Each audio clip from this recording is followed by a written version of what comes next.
लक्ष असेलच तुर्तास अन्य काही घडामोडी बघूया। विधिमंडळामध्ये रमी खेळणारे माणिकराव कोकाटे यांची अखेर कृषी मंत्री पदावरून उचलबांगडी झाली आहे। माणिकराव कोकाटे यांच्याकडून कृषी खात्याचा कारभार काढून घेण्यात आलाय। एबीपी माझाने हे वृत्त दिलं होतं, त्यावर आता शिक्कामोर्तब झालं। माणिकराव कोकाटेंकडे आता दत्तात्रय भरणेंकडे असलेला क्रीडा आणि युवक कल्याण खात्याचा पदभार हा देण्यात आलाय, तर दत्तात्रय भरणे आता नवे कृषी मंत्री असणार आहेत। अर्थात एकीकडे माणिकराव कोकाटेंच्या मंत्रिपदाच्या राजीनाम्याची मागणी ही विरोधकांनी लावून धरलेली होती, तर मुख्यमंत्री उपमुख्यमंत्र्यांनी कोकाटेंचं खातं बदलत त्यांची खुर्ची वाचवली।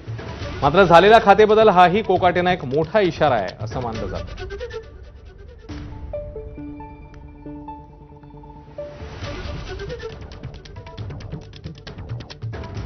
या सगळ्या संदर्भात मुख्यमंत्री देवेंद्र फडणवीस काय म्हणतात बघूया।